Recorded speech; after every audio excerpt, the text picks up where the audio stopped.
दोस्तों, भारत बांग्लादेश सीमा पर चल रहा विवाद अब सिर्फ दो देशों के बीच का मसला नहीं रह गया है। इस पूरे मामले ने अचानक ऐसा अंतर्राष्ट्रीय मोड़ ले लिया है जिसने नई दिल्ली से लेकर ढाका और संयुक्त राष्ट्र के मुख्यालय तक हलचल मचा दी है। दुनिया की सरकार निगाहें अब भारत की अगली चाल पर टिकी हुई हैं। एक तरफ सीमा पर तनाव लगातार बढ़ रहा है, तो दूसरी तरफ वैश्विक मंचों पर भारत को घेरने की कोशिशें तेज होती दिखाई दे रही हैं। लेकिन क्या वास्तव में भारत किसी अंतरराष्ट्रीय दबाव के आगे झुकने वाला है, या फिर पर्दे के पीछे ऐसी रणनीति तैयार हो चुकी है जो पूरे खेल का रुख बदल देगी? आज की इस रिपोर्ट में हम आपको बताएंगे इस विवाद की वो परतें जिनके सामने आते ही हर हिंदुस्तानी का खून खौल उठेगा। बांग्लादेश। दोस्तों,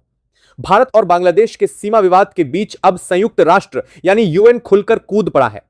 बीती 4 मई को हुई संयुक्त राष्ट्र की एक बेहद आपातकालीन बैठक में उसने साफ शब्दों में कहा है कि यूएन की बात माननी ही होगी, नहीं तो भारत पर अंतरराष्ट्रीय प्रतिबंध लगाए जा सकते हैं। इस बयान के बाद से दिल्ली की सत्ता के गलियारों में हड़कंप मच गया है और सरकार के भीतर बैठकों पर बैठकें जारी हैं। प्रधानमंत्री नरेंद्र मोदी खुद इस पूरे घटनाक्रम को बहुत ज्यादा गंभीरता से ले रहे हैं, क्योंकि कूटनीतिक स्तर पर वे बहुत अच्छे से जानते हैं कि वैश्विक मोर्चे पर अगर संयुक्त राष्ट्र ने भारत के खिलाफ किसी भी तरह की कोई पाबंदी या आर्थिक कड़ा रुख अपनाया तो हमारी अर्थव्यवस्था की रफ्तार पर इसका कितना बुरा असर पड़ सकता है। इधर इस कड़े रुख के बाद पड़ोसी देश बांग्लादेश में चारों तरफ जश्न का माहौल है, क्योंकि वहां के हुक्मरानों को ऐसा लग रहा है कि इस अंतरराष्ट्रीय दबाव के आगे घुटने टेक कर अब भारत अपनी सरहद पर चल रहे इस बेहद महत्वपूर्ण तार फेंसिंग के काम को हमेशा के लिए रोक देगा।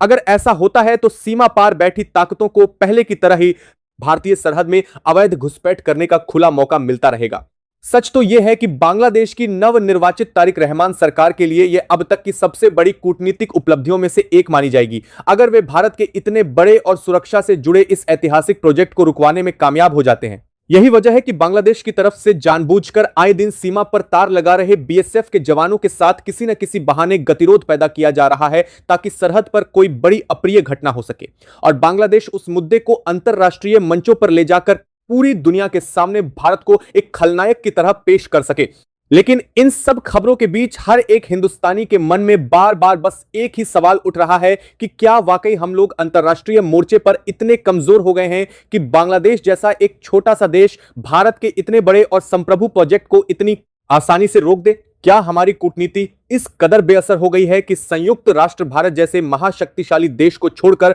बांग्लादेश के एजेंडे का साथ देने लगा है? और इन सबसे बड़ा और सबसे महत्वपूर्ण सवाल यह है कि इस चौतरफा चक्रव्यूह के बीच अब भारत सरकार और प्रधानमंत्री नरेंद्र मोदी का अगला कदम क्या होने वाला है? रणनीतिक गलियारों से जो अंदरूनी खबरें निकलकर सामने आ रही हैं, उनके मुताबिक भारतीय सेना और सीमा सुरक्षा बल यानी बीएसएफ को पूरी सरहद पर हाई अलर्ट पर रहने के लिए कह दिया गया है। दूसरी तरफ बहुत जल्द हमारे विदेश मंत्री एस जयशंकर इस कूटनीतिक घेराबंदी को तोड़ने के लिए संयुक्त राष्ट्र का एक बड़ा और विशेष दौरा कर सकते हैं, जबकि देश के राष्ट्रीय सुरक्षा सलाहकार अजीत डोभाल खुद भारत बांग्लादेश सीमा का एक गुप्त और रणनीतिक दौरा करने वाले हैं। यह पूरी हलचल साफ तौर पर दिखाती है कि एक तरफ भारत अंतरराष्ट्रीय मंचों पर जाकर इस पूरे विवाद का एक बेहद सख्त कूटनीतिक समाधान निकालने की तैयारी कर रहा है, तो दूसरी तरफ जमीनी स्तर पर अजीत डोभाल का यह सीमा दौरा ही सीमा पार बैठे उपद्रवियों और इस साजिशकर्ताओं के मन में खौफ पैदा करने के लिए काफी है। इतना ही नहीं,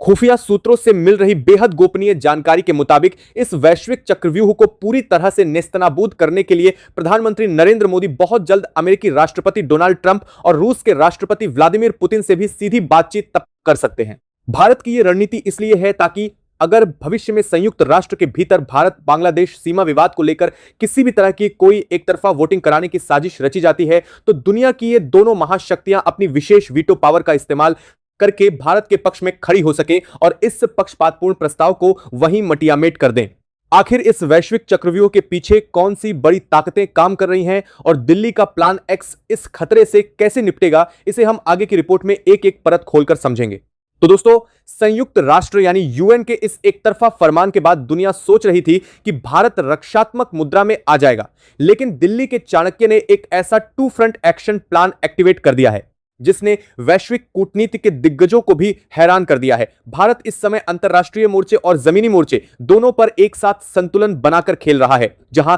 एक तरफ दुनिया के सबसे धाकड़ विदेश मंत्री एस जयशंकर को संयुक्त राष्ट्र के मंच पर सीधे बातचीत के लिए भेजा जा रहा है, तो दूसरी तरफ राष्ट्रीय सुरक्षा सलाहकार अजीत डोभाल को सीधे ग्राउंड जीरो यानी भारत बांग्लादेश सीमा पर उतारने की तैयारी है। रणनीतिक विश्लेषकों का मानना है कि भारत की यह दोहरी चाल बेहद सोची समझी कूटनीति का हिस्सा है, जिसके तहत भारत एक जिम्मेदार वैश्विक शक्ति की तरह अंतरराष्ट्रीय नियमों और बातचीत की टेबल पर संयुक्त राष्ट्र से सीधे संवाद भी कर रहा है और साथ ही साथ अपनी संप्रभुता से कोई समझौता न करने का कड़ा संदेश भी दे रहा है। इस पूरी बिसात का जो सबसे आक्रामक और चौंकाने वाला पहलू है वह अजीत डोभाल का सीमा दौरा, जिसे कूटनीतिक गलियारों में सीधे तौर पर सीमा पार बैठी ताकतों को उनकी असली हैसियत और औकात दिखाने वाला कदम माना जा रहा है। जब न्यूयॉर्क के बंद कमरों में भारत पर प्रतिबंधों की गीदड़ भभकी दी जा रही थी, ठीक उसी समय भारत के सबसे खतरनाक सुरक्षा रणनीतिकार का सरहद की तरफ कूच करना यह साफ संकेत देता है कि कागजी धमकियों से भारत का यह ऐतिहासिक सुरक्षा प्रोजेक्ट एक सेकंड के लिए भी रुकने वाला नहीं है।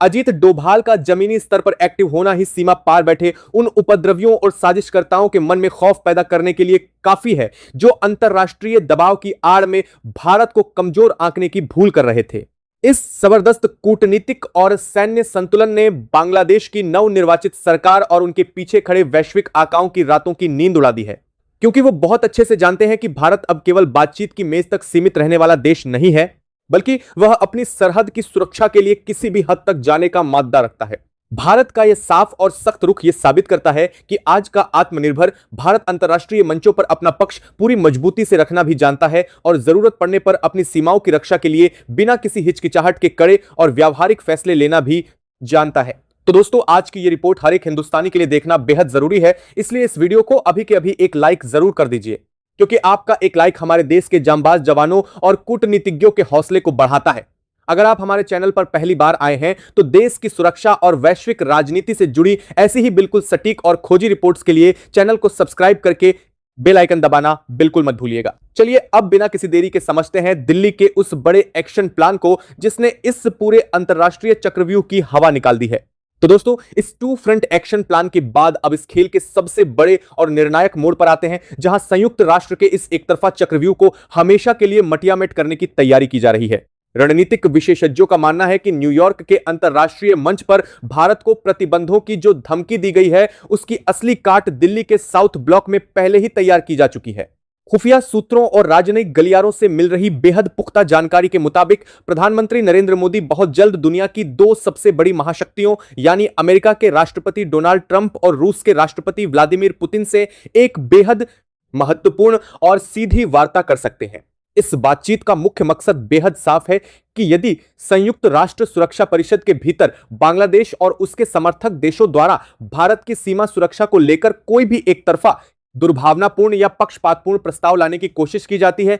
तो उसे शुरुआती स्तर पर ही पूरी तरह से खारिज कर दिया जाए। भारत बहुत अच्छे से जानता है कि अंतर्राष्ट्रीय राजनीति में केवल बयानबाजी काम नहीं आती, बल्कि वहां वीटो पावर का सही इस्तेमाल बड़े से बड़े वैश्विक संकट का रुख मोड़ देता है। रूस हमारा एक ऐसा सदाबहार और रणनीतिक मित्र रहा है जिसने इतिहास में कई बार अंतरराष्ट्रीय मंचों पर भारत के खिलाफ रची गई वैश्विक साजिशों को अपनी विशेष वीटो पावर का इस्तेमाल करके एक झटके में नेस्तनाबूद किया है। ठीक इसी तरह वर्तमान अमेरिकी नेतृत्व के साथ प्रधानमंत्री मोदी के मजबूत व्यक्तिगत और रणनीतिक संबंधों के कारण वाशिंगटन के भीतर बैठा एक बड़ा धड़ा भी भारत के साथ अपने व्यापारिक और रक्षा हितों को दांव पर लगाने के मूड में बिल्कुल नहीं है। भारत की यह कूटनीतिक घेराबंदी इतनी अचूक है कि यदि सुरक्षा परिषद के मंच पर इस मुद्दे को लेकर वोटिंग की नौबत आती भी है तो विरोधी गुटों का यह पूरा एजेंडा रूस और अन्य मित्र देशों की अभेद्य वीटो ढाल से टकराकर वहीं दम तोड़ देगा। इसके अलावा प्रधानमंत्री मोदी का यह कदम उन ताकतों को भी एक सीधा और कड़ा अल्टीमेटम है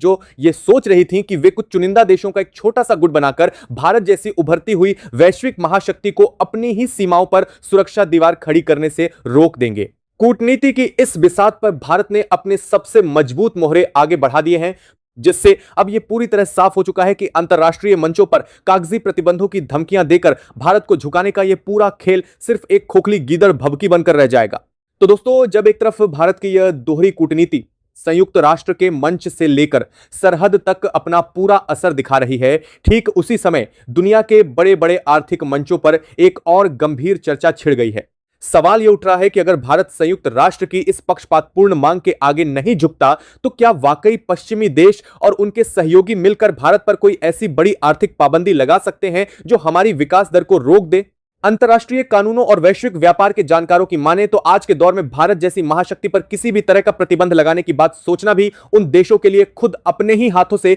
अपनी अर्थव्यवस्था को तबाह करने जैसा होगा। हकीकत यह है कि आज की पूरी तरह से आपस में जुड़ी वैश्विक आर्थिक व्यवस्था में भारत कोई आम देश नहीं है। हिंदुस्तान सिर्फ एक बहुत बड़ा उपभोक्ता बाजार ही नहीं है, बल्कि वह दुनिया की 5वीं सबसे बड़ी अर्थव्यवस्था होने के साथ साथ ग्लोबल सप्लाई चेन का एक ऐसा बेहद मजबूत और जरूरी हिस्सा बन चुका है जिसके बिना दुनिया की रफ्तार थम जाएगी। फार्मास्यूटिकल, इंफॉर्मेशन टेक्नोलॉजी और मैन्युफैक्चरिंग जैसे बड़े क्षेत्रों में दुनिया के अधिकांश विकसित देश भारत पर बहुत गहराई से निर्भर हैं। ऐसी स्थिति में यदि कोई अंतरराष्ट्रीय संस्था या कुछ चुनिंदा देश मिलकर भारत के साथ व्यापारिक रिश्ते तोड़ने या किसी तरह का प्रतिबंध लगाने का बचकाना प्रयास करते हैं तो उसका सीधा और भयानक असर खुद उनकी अपनी घरेलू अर्थव्यवस्थाओं, महंगाई और शेयर बाजारों पर देखने को मिलेगा। मंदी की मार झेल रहे पश्चिमी देश इस समय भारत से दुश्मनी मोल लेकर अपनी आर्थिक रीढ़ की हड्डी को दांव पर लगाने का जोखिम कभी नहीं उठा सकते। इसके अलावा प्रधानमंत्री नरेंद्र मोदी के नेतृत्व में भारत की विदेश नीति ने पिछले कुछ वर्षों में जो मजबूत रणनीतिक साख बनाई है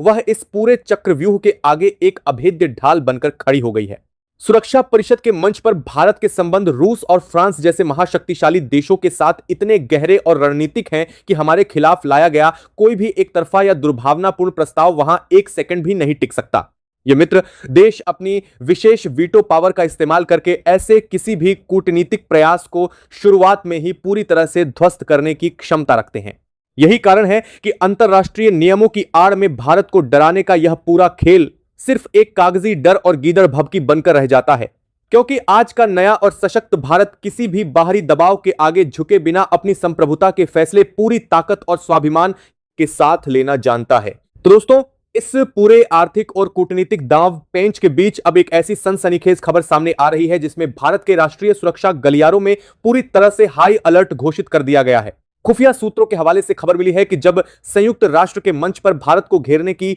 यह कोशिश की जा रही थी, ठीक उसी समय कुछ विदेशी खुफिया एजेंसियां भारत के खिलाफ एक बहुत ही खतरनाक साइबर और प्रोपेगेंडा वॉर की रूपरेखा तैयार कर रही थीं। इस गुप्त रिपोर्ट के अनुसार कुछ विदेशी पीआर एजेंसियां मिलकर सोशल मीडिया पर भारत की छवि को खराब करने और हमारी सुरक्षा एजेंसियों के खिलाफ एक अंतरराष्ट्रीय नैरेटिव बनाने की साजिश रच रही हैं और भारत पर दबाव और ज्यादा बढ़ाया जा सके। लेकिन दिल्ली के चाणक्य इस पूरी बिसात को पहले ही भांप चुके थे। गृह मंत्रालय और भारतीय साइबर सुरक्षा विंग ने मिलकर एक ऐसा अभेद्य डिजिटल रक्षा कवच तैयार किया है जो इन विदेशी प्रोपेगेंडा की धज्जियां उड़ाने के लिए पूरी तरह मुस्तैद है। भारत ने स्पष्ट कर दिया है कि चाहे जमीन पर उपद्रवियों को रोकना हो या डिजिटल स्पेस में देश के खिलाफ रची जा रही साजिशों को नेस्तनाबूद करना हो, और नई दिल्ली का यह सुरक्षा चक्रव्यूह अब किसी के रोके नहीं रुकने वाला है। इस अंतिम चेतावनी के बाद अब यह लड़ाई एक नए मोड़ पर पहुंच चुकी है। तो दोस्तों, इस पूरे भू राजनीतिक घटनाक्रम, अंतरराष्ट्रीय दबाव के खेल और पर्दे के पीछे रची जा रही साजिशों का गहराई से विश्लेषण करने के बाद अब अंतिम तस्वीर पूरी तरह से साफ हो चुकी है। जो ताकतें कल तक यह सोच रही थीं कि वो अंतरराष्ट्रीय मंचों और चुनिंदा देशों के गठजोड़ का इस्तेमाल करके भारत को अपनी ही सीमा पर सुरक्षा दीवार खड़ी करने से रोक देंगी, उन्हें अब भारत के इस कड़े और स्पष्ट रुख से अपनी असली जमीन समझ आ गई है।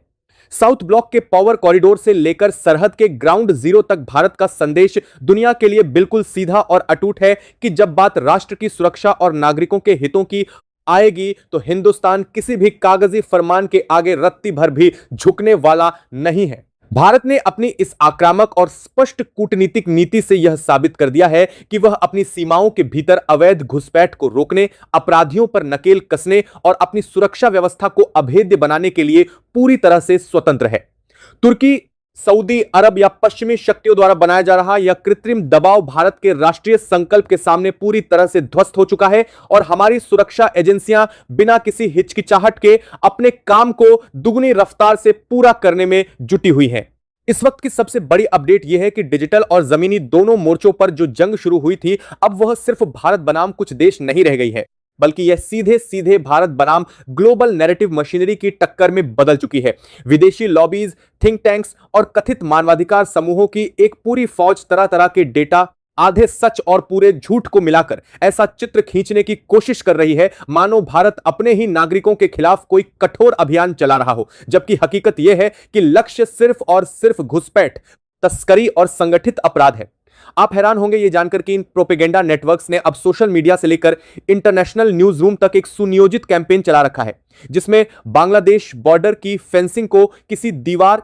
किसी दमनकारी कदम या किसी सांप्रदायिक एजेंडा की तरह पेश किया जा रहा है, ताकि दुनिया में भारत की छवि को हर संभव तरीके से नुकसान पहुंचाया जा सके और दबाव बढ़ाया जा सके कि दिल्ली पीछे हटे, फेंसिंग धीमी करे या कम से कम अपने सुर को नरम बनाए। लेकिन वही दिल्ली जिसे वे कमजोर समझ रहे थे, अब इस पूरे खेल की बारीकियों को एक्सपोज करने के मूड में दिखाई दे रही है।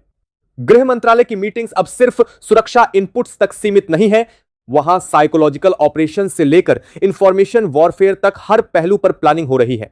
राष्ट्रीय सुरक्षा ढांचे के भीतर एक पूरी समर्पित टीम यह मैप तैयार कर रही है कि कौन से विदेशी पोर्टल भारत के खिलाफ लगातार निगेटिव नैरेटिव चला रहे हैं कौन से तथाकथित एक्सपर्ट्स हर इंटरनेशनल पैनल पर बैठकर आधे तथ्य गिनाकर पूरी स्टोरी को घुमा रहे हैं और किन एनजीओज के फंडिंग पैटर्न इस समूचे गेम से जुड़े दिख रहे हैं। अगले चरण में इन सब पर कूटनीतिक और कानूनी दोनों तरह के जवाबी प्रहार की तैयारी है, ताकि दुनिया को साफ साफ दिखाया जा सके कि भारत सिर्फ फेंसिंग नहीं कर रहा, बल्कि नैरेटिव की उस दीवार को भी तोड़ रहा है जो वर्षों से कुछ ताकतों ने खड़ी कर रखी थी। इधर भारतीय साइबर सुरक्षा विंग ने डिजिटल मोर्चे पर जिस तरह की कवायद शुरू की है, उसने विदेशी प्रोपेगेंडा मशीनों की नींद उड़ा दी है। जो अकाउंट, जो हैंडल, जो वेबसाइटें लगातार झूठी या भ्रामक खबरें परोसती थी, अब उनके हर पोस्ट का टेक्निकल फॉरेंसिक किया जा रहा है। किस शहर से, किस देश से, किस सर्वर के जरिए, किस कंपनियों की मदद से ये नैरेटिव चलाए जा रहे हैं, इसका एक इंटेलिजेंस एटलस तैयार हो रहा है। सूत्रों के मुताबिक कई ऐसे डिजिटल हब चिन्हित किए जा चुके हैं जो दिखने में न्यूज आउटलेट या रिसर्च प्लेटफॉर्म लगते हैं, लेकिन वास्तव में वे कुछ सीमित देशों के राजनीतिक हितों को आगे बढ़ाने के लिए डिजाइन किए गए टूल्स हैं।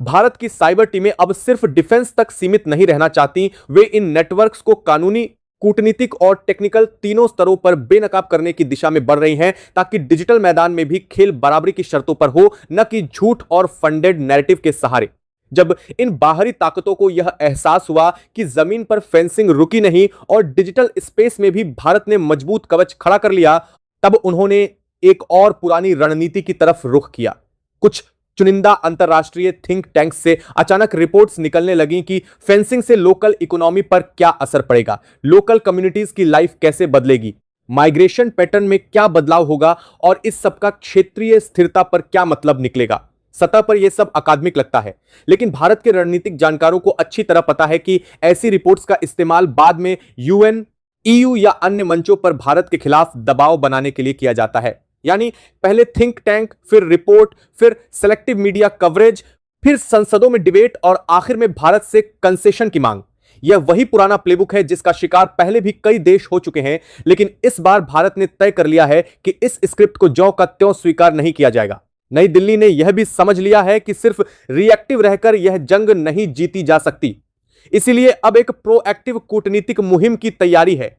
भारत अपने मित्र देशों, रणनीतिक साझेदारों और क्षेत्रीय सहयोग मंचों पर यह साफ करने जा रहा है कि फेंसिंग का लक्ष्य घुसपैठ है, न कि कोई समुदाय, और अवैध गतिविधियों के खिलाफ कड़ा रुख लेना हर जिम्मेदार राष्ट्र की बुनियादी जिम्मेदारी है। विदेश मंत्रालय की टीमें उन देशों के समक्ष डेटा रख रही हैं जो भारत के साथ व्यापारिक या सुरक्षा साझेदारी चाहते हैं, और दिखा रही हैं कि किस तरह सीमा पार से होने वाले अपराध, नकली दस्तावेजों का नेटवर्क, ड्रग्स और हथियारों की तस्करी न सिर्फ भारत बल्कि पूरे क्षेत्र के लिए खतरा है।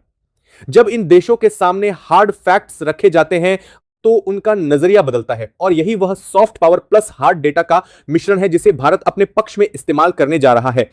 इस भू राजनीतिक शतरंज में एक और दिलचस्प चाल यह दिख रही है कि भारत ने अंदरूनी स्तर पर सीमा से सटे गांवों और समुदायों के साथ भी नए सिरे से संवाद शुरू किया है। सीमावर्ती इलाकों के लोग किसी भी फेंसिंग प्रोजेक्ट के सबसे बड़े प्रत्यक्ष हितधारक होते हैं। अगर उन्हें साथ लेकर चला जाए, उन्हें यह भरोसा दिया जाए कि उनकी रोजमर्रा की जिंदगी, खेती, व्यापार, रिश्तेदारी सभी के लिए व्यवस्थित और सुरक्षित रास्ते बनाए जाएंगे, तो विदेशी प्रोपेगेंडा को जड़ पकड़ने का मौका ही नहीं मिलता।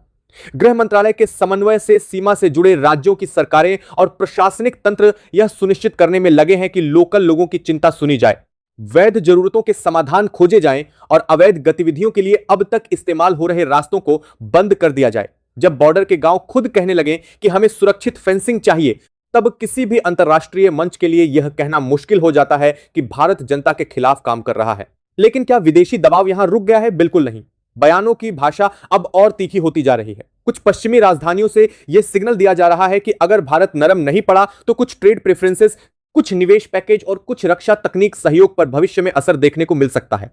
यह वही चिरपरिचित चाल है जिसमें विकास और सुरक्षा को आपस में जोड़कर किसी तीसरे देश पर दबाव डाला जाता है कि या तो हमारी लाइन मानो या फिर लागत उठाओ। लेकिन शायद यही वह क्षण है जहां भारत की नई आत्मविश्वासी नीति उभरकर सामने आती है। देश अब यह मानकर चल रहा है कि लघुकालिक आर्थिक दबावों के डर से दीर्घकालिक सुरक्षा हितों की बलि नहीं दी जा सकती, क्योंकि सीमा यदि एक बार कमजोर पड़ गई तो भविष्य में उसकी भरपाई किसी भी निवेश, किसी भी सौदे या किसी भी समझौते से नहीं हो पाएगी। इसी दौरान भारत के थिंक टैंक और स्ट्रेटेजिक कम्युनिटी के भीतर भी एक गहन मंथन चल रहा है। विशेषज्ञ यह विश्लेषण कर रहे हैं कि इस पूरे विवाद का असली केंद्र क्या है। क्या यह सचमुच सिर्फ मानवाधिकार और सीमा से जुड़े मानवीय मुद्दों की लड़ाई है, या फिर यह आने वाले समय में बदलते शक्ति समीकरणों की झलक है?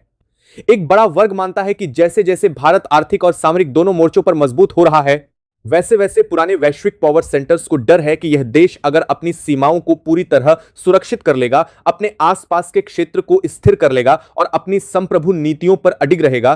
तो वो किसी भी तरह के इनडायरेक्ट कंट्रोल से बाहर निकल आएगा। और इसलिए जहां भी मौका मिलता है वहां एक नैरेटिव यह गढ़ा जाता है कि भारत की कुछ नीतियां चिंताजनक, कठोर या अस्थिर करने वाली हैं, ताकि उसे लगातार डिफेंसिव मोड में रखा जा सके। इस सबसे पहले आप नई दिल्ली ने इस मनोवैज्ञानिक लड़ाई को भी बारीकी से पकड़ लिया है। यही वजह है कि आधिकारिक बयानों में अब ज्यादा झिझक नहीं दिखती। भारत खुलकर यह कह रहा है कि वह वैश्विक मंचों का सम्मान करता है, सहयोग को महत्व देता है, लेकिन नई दिल्ली ने भारत दोनों का सम्मान करता है इसके पासान से।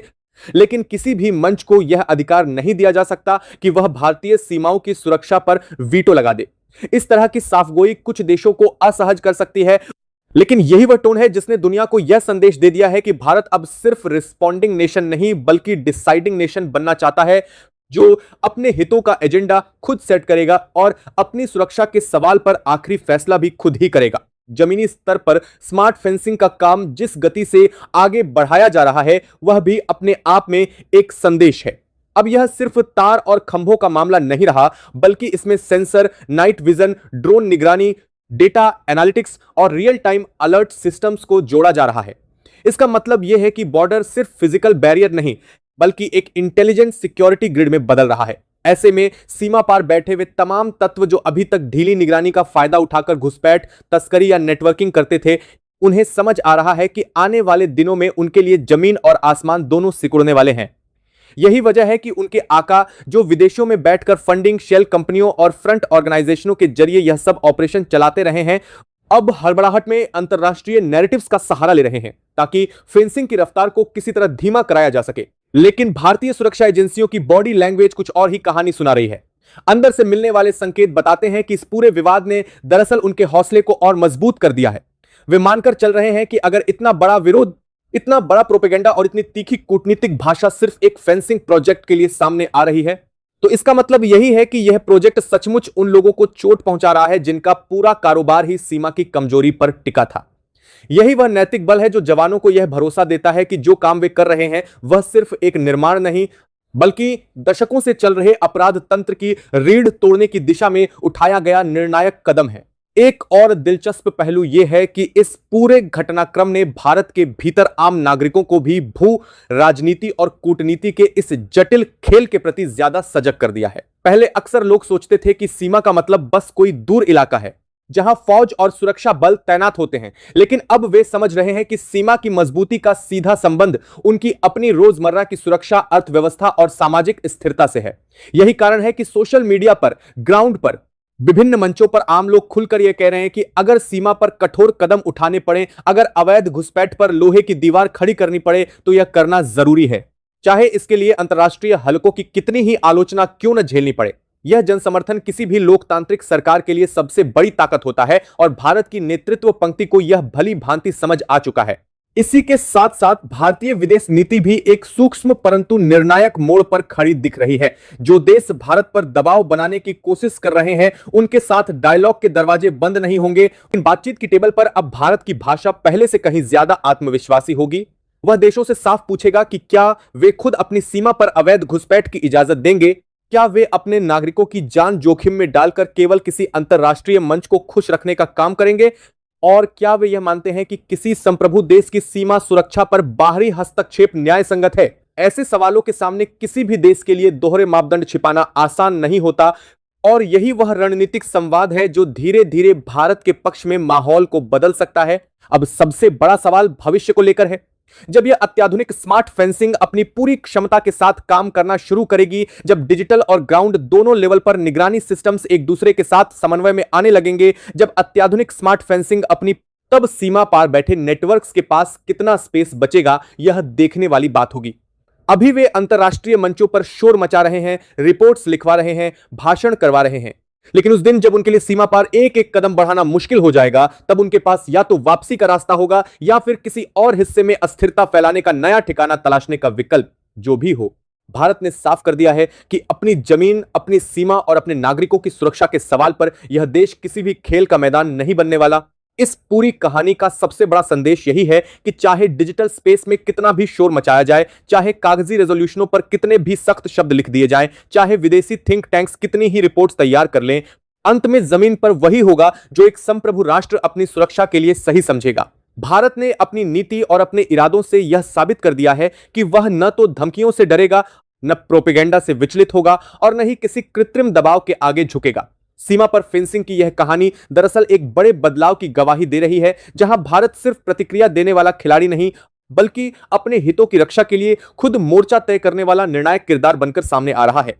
और यही वो बदलता हुआ भारत है जिसे नजरअंदाज करना अब किसी भी ताकत के लिए आसान नहीं होगा। अब देखना यह होगा कि आने वाले दिनों में जब भारत की यह अत्याधुनिक स्मार्ट फेंसिंग पूरी तरह से काम करना शुरू कर देगी, तब सीमा पार बैठे उकसावे वाले तत्व और उनके अंतरराष्ट्रीय आका क्या नया पैंतरा अपनाते हैं। लेकिन एक बात तो पूरी तरह से तय है कि चाहे कोई भी वैश्विक चक्रव्यूह रचा जाए, हमारी सीमाओं पर मुस्तैद जांबाज जवान और देश का शीर्ष नेतृत्व और हर चुनौती का मुंहतोड़ जवाब देने के लिए 24 घंटे पूरी तरह तैयार है। अगर आप भी भारत की संप्रभु नीति, हमारी सुरक्षा एजेंसियों के साहसिक फैसलों और देश की अखंडता पर पूरा भरोसा करते हैं, तो इस वीडियो को ज्यादा से ज्यादा लाइक और शेयर जरूर कीजिएगा। देश की सुरक्षा, वैश्विक राजनीति और कूटनीति से जुड़ी ऐसी ही बिल्कुल सटीक, खोजी और गहराई से रिसर्च की गई रिपोर्ट्स को लगातार देखने के लिए हमारे चैनल को सब्सक्राइब करना बिल्कुल न भूलें। आप इस पूरे मुद्दे पर क्या सोचते हैं, और क्या भारत को ऐसे किसी भी अंतरराष्ट्रीय दबाव की परवाह करनी चाहिए या नहीं?